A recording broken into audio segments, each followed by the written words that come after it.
Hello friends, today we are going to study law of independent assortment and dihybrid cross. Welcome to my channel Learn with me. I am your friend Shelu Pachauri.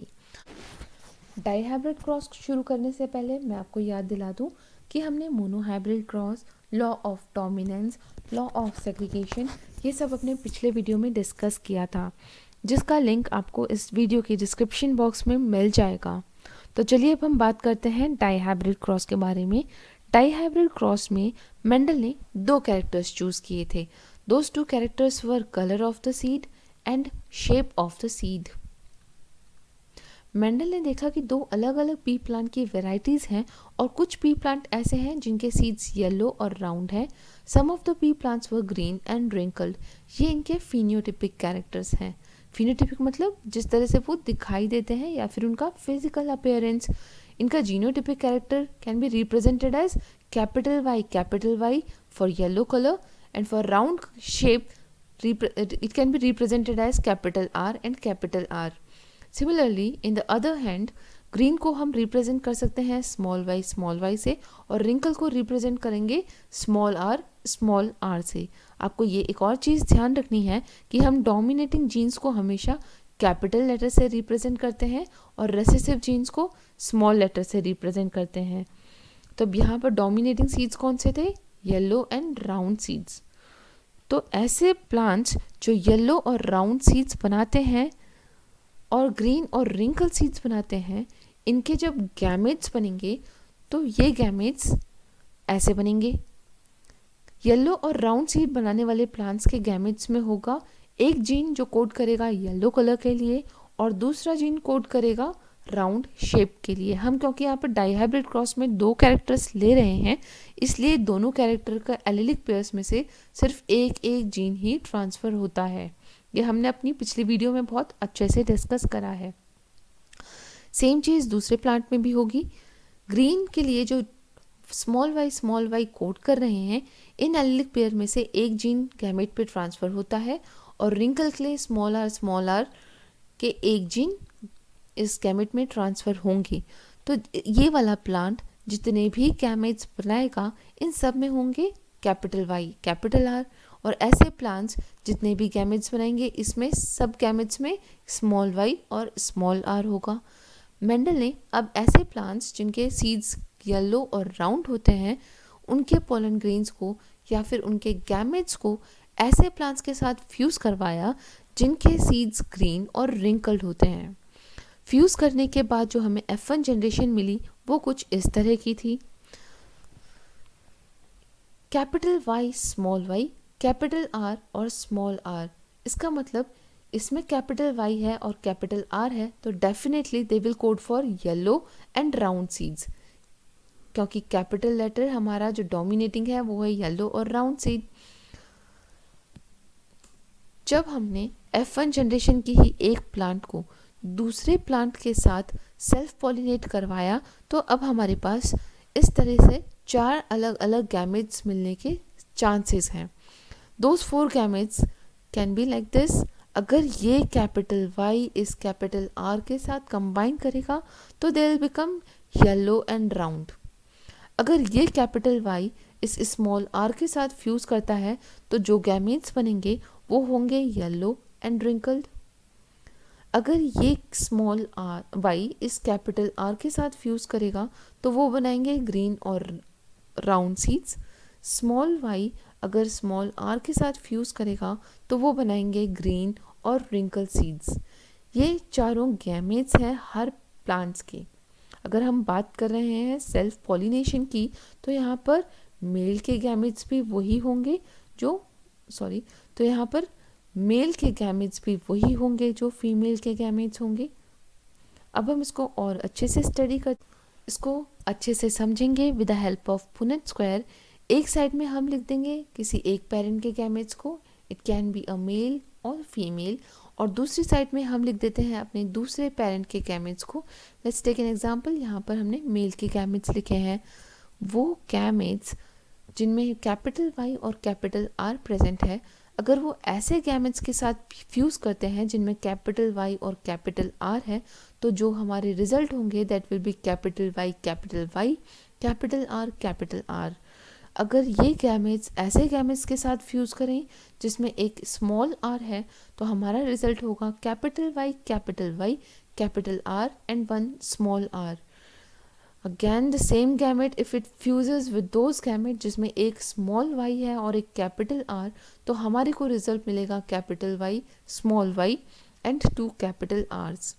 Again अगर capital Y और capital R ऐसे gametes के साथ fuse करते हैं जिसके पास है स्मॉल वाई और स्मॉल आर, तो the result will be capital Y, small Y, capital R, small R. इसी तरह से हम पुनेट स्क्वायर में सेकेंड गैमेट को इन चारों के साथ फ्यूज़ करके जो भी रिजल्ट आएगा उनको हम यहाँ पर लिख देते हैं. थर्ड केस में हम इस गैमेट को इन चारों के साथ फ्यूज़ करवाएंगे और जो हमें रिजल्ट मिलेंगे हम उसको इधर लिख देंगे. सिमिलरली लास्ट केस में इस गैमेट को हम इन चारों गैमेट्स के साथ फ्यूज़ करवाएंगे और अपने रिजल्ट्स को हम इस तरह से यहाँ पर लिख लेते हैं. अब आप देख सकते हैं यहाँ पर जितने भी हमने ब्लू से रिप्रेजेंट किए हैं उन सब के पास एक कैपिटल वाई और एक कैपिटल आर ज़रूर है. इससे क्या होता है, जितने भी सीड्स होंगे वो सारे येलो और राउंड सीड्स होंगे, क्योंकि अगर एक भी कैपिटल वाई है तो वो येलो कलर के लिए कोड करेगा और अगर एक भी कैपिटल आर है तो वो राउंड शेप के लिए कोड करेगा. तो ऐसे हमारे पास सच 9 कंडीशंस हैं जहाँ पर येलो और राउंड के लिए कोड करे जा रहे हैं. Now next we will see the second condition is जहाँ पर आर स्मॉल होगा. अब हमें देखना है वो कंडीशन जहाँ पर दोनों आर स्मॉल हैं. तो हमारे पास ऐसी 3 सच कंडीशंस हैं. This is the first one, this is second and this is the third condition जहाँ पर दोनों आर स्मॉल है. दोनों आर स्मॉल है मतलब हमारा सीड रिंकल्ड होगा और अगर एक भी वाई कैपिटल है तो ये येलो कलर के लिए कोड कर रहा है. तो ऐसे सारे सीड्स हमारे कैसे होंगे, they will be yellow and wrinkled. तो वी हैव 3 सच कंडीशंस जहाँ पर हमारे सीड्स येलो हैं और उनका शेप रिंकल्ड है. Now next move to the next case. वहाँ पर हमने देखना है ऐसे सिचुएशन जहाँ पर वाई स्मॉल होंगे और आर में से दोनों आर में से कोई भी एक आर कैपिटल होगा तो वो हमारा राउंड सीड के लिए कोड करेगा. अब देख सकते हैं यहाँ पर 3 ऐसे केसेस हैं जहाँ पर दोनों वाई स्मॉल हैं. This is first, this is the second one and this is the third condition where both the y's are small and they have at least one capital R. Capital R code कर रहा है round seeds के लिए. तो हमारे पास 3 ऐसी situations हैं जहाँ पर हमारा ग्रीन और राउंड सीड बनेगा. अब लास्ट कंडीशन है स्मॉल वाई और स्मॉल आर की. तो ये लास्ट हमारा सिचुएशन सिर्फ एक होगा जहाँ पर दोनों वाई स्मॉल हैं और दोनों आर स्मॉल हैं.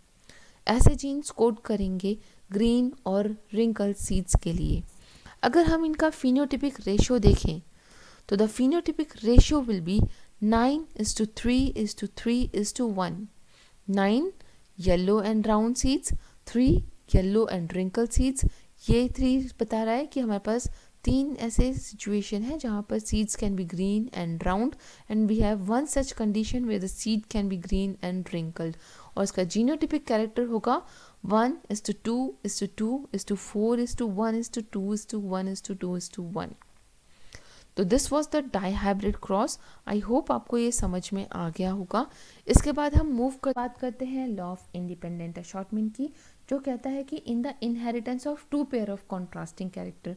कौन से 2 कॉन्ट्रास्टिंग कैरेक्टर्स की बात हो रही है, कलर एंड शेप.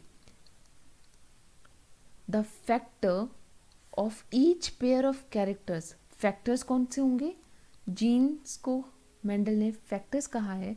तो कलर्स के लिए जो भी जीन थे या फिर शेप के लिए जो भी जीन्स थे, RR एंड RR, ये एक दूसरे से इंडिपेंडेंट होते हैं.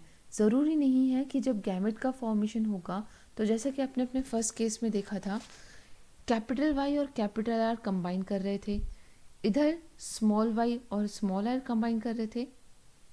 लॉ ऑफ इंडिपेंडेंट असॉर्टमेंट में मेंडल ने हमें ये बताया कि ये कैपिटल वाई इस कैपिटल आर के अलावा इस स्मॉल आर के साथ कंबाइन करके भी नए रिजल्ट्स बना सकता है।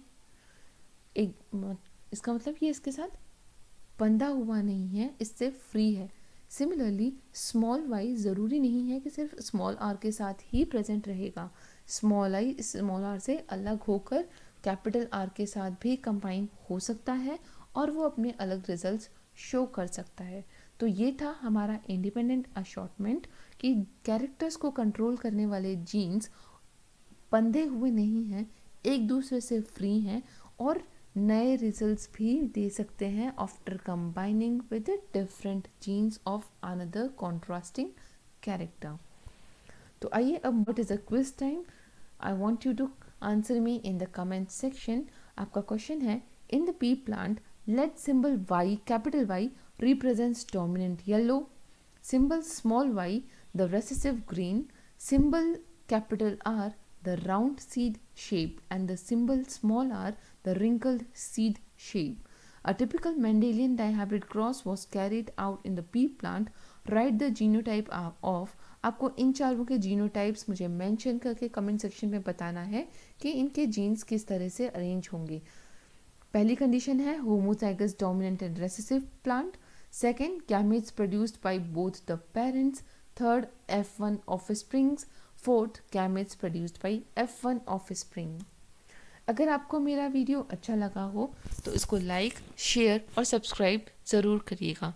Thanks for watching learn with me. For any queries you can write me at learnwithme2601@gmail.com. Thank you very much. Have a good day.